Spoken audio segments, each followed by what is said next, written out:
네, 여러분 안녕하세요. 노과장TV입니다. 현재 블라인드에서도 1.3조의 낭만남자로 불리고 있는 SK 최태원 회장에 대한 내용을 한번 살펴보도록 하겠습니다. 일단 나이가 생각보다 젊습니다. 60년생이고 현재 63세예요. 모두가 아시다시피 노태우 전 대통령의 딸이었던 노소용 씨와 1988년에 결혼을 해서 현재는 장녀의 최윤정, 그리고 차녀의 최민정, 그리고 장남의 최인근, 그리고 3녀의 최시아, 이렇게 해서 3명의 딸과 1명의 아들을 두고 있습니다. 최태원 회장은 고려대학교에서 물리학을 전공을 했고요. 그리고 미국으로 넘어가서 시카고 대학교에서 경제학을 석사, 박사, 통합과정을 수료를 했습니다. 1998년 최태원 회장이 SK그룹에 취임하기 전에 SK그룹의 영업이익이 2조 원대였어요. 그리고 2022년을 기점으로 18조, 현재 20조 정도의 영업이익을 달성을 하고 있습니다. SK그룹이 최태원 회장 이후 이렇게 클 수 있었던 가장 돋보이는 사건은 바로 2012년에 있었던 SK하이닉스 인수입니다. 승자의 저주가 예상된다라는 말도 많았었지만 결국 신의 한 수라고 있는 평가를 받고 있고요. 내부적으로도 반대 의견이 많았음에도 최태원 회장이 반도체에 대한 꿈을 버리지 못하고 결국 SK하이닉스를 밀어붙였습니다. 그 결과 SK하이닉스는 현재 최태원 회장의 품에 들어가고 난 이후 영업이익을 30배 이상 내는 아주 공룡기업으로 재탄생하게 됩니다. 자, 그럼 SK 최태원 회장의 첫째 딸, 이름은 최윤정입니다. 1989년생이고요. 이미 결혼을 하셨습니다. 이분도 아버지와 같이 시카고 대학교에서 학사를 졸업을 했고요. 생물학을 전공을 했습니다. 그 이후 스탠퍼드와 서울대학교에서 생명정보학과 생명과학을 박사과정까지 밟았습니다. 당연히 어머니는 노소영 아트센터 나비관장이고요. 2017년에 서울대학교 출신의 옛 직장 동료와 결혼을 했고, 현재 배우자는 IT 벤처 기업에서 재직 중인 일반 직장인으로 알려져 있습니다. 며칠 전 이 장녀도 결국 법원에 최태원 노소용 이혼 소송 관련해서 진정서랑 탄원서를 제출을 했고 현재 어머니 편에 서 있다라고 알고 있죠. 자, 그리고 한때 많은 이슈가 됐었던 둘째 딸 최민정 씨입니다.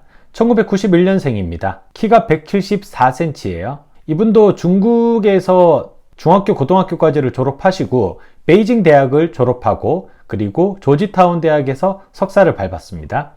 학교 생활을 모두 마치고 졸업 후에 귀국한 뒤에는 판다코리아닷컴이라는 온라인 쇼핑몰도 공동 창업했는데 군입대를 하면서 지분을 모두 매각을 했습니다. 결국 2014년에 해군사관학교 후보생으로 임관을 했습니다.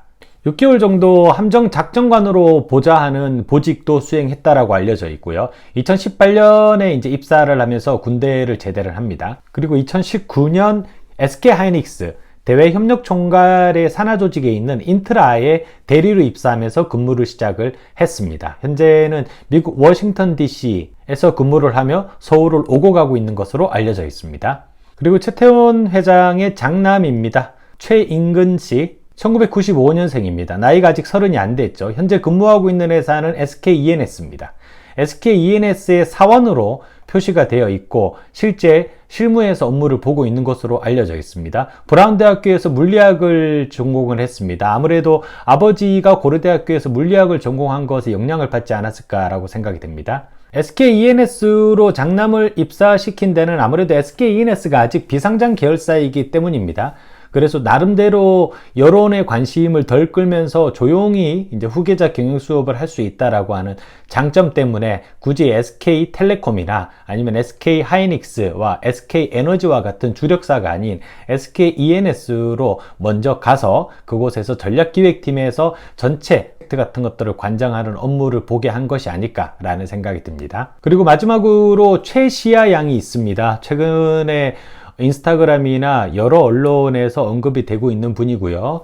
이제 최시아 양은 최태원 회장의 동거인으로 알려진 김희영 TNC 재단 이사장의 딸입니다. 2010년생이기 때문에 아직 미성년자입니다. 어쨌든 얼마 전 법원에서 노소용 씨 측에 1조 3천억 원의 재산 분할을 승인을 했습니다. 이제 그렇게 되면은 사실 이제 노소용 씨 측에서는 SK 경영권에 대한 어떤 지분 확보까지도 가능해진 상태입니다. 자, 그리고 오늘자 뉴스에서 최태원 회장이 이에 승복하지 않고 이제 항소를 진행하겠다라고 의사를 밝혔습니다. 결국은 이것이 다시 항소가 되면은 결국은 SK그룹이 자력으로 혼자 지금까지 성장할 수 있었는지 또는 노태우 전 대통령 시절부터 정경유착으로 인해서 어느 정도의 이득을 본 부분이 있는지, 이런 부분에 대한 것이 결국은 이게 노소영 씨의 재산 분할에 합당한 금액으로 책정이 된 것인지 아니면 과한 금액인지에 대한 결정을 하는 판단 근거가 된다라고 보시면 될 것 같습니다. 최태원 회장이 지난 28년에 가까운 기간 동안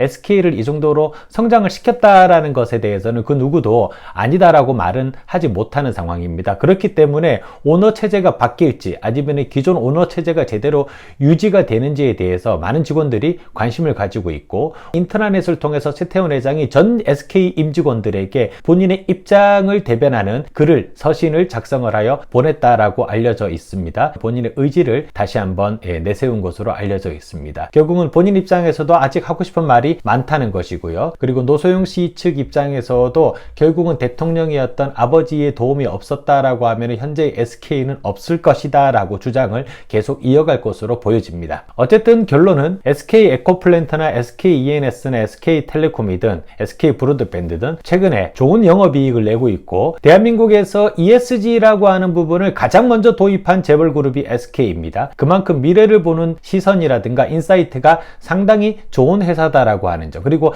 정부가 한창 삼성을 두들겨 팰 때 SK는 항상 옆으로 비껴 있습니다. 그리고 최태원 회장이 어떻게 보면은 재벌 중에서 가장 최장기간 옥살이를 하신 분으로도 알려져 있습니다. 그만큼 본인이 조금 짊어져야 될 짐은 짊어지는 것을 당연하게 받아들이는 경영인의 자세가 조금 있지 않나라는 생각이 듭니다. 어쨌든 이 결과가 최종적으로 어떤 식으로 이루어질지, SK의 주인 자리가 바뀔지 아니면 그대로 그 시스템이 유지가 되고 하나의 해프닝으로 끝날지 관심을 가지고 지켜볼 필요가 있을 것 같습니다.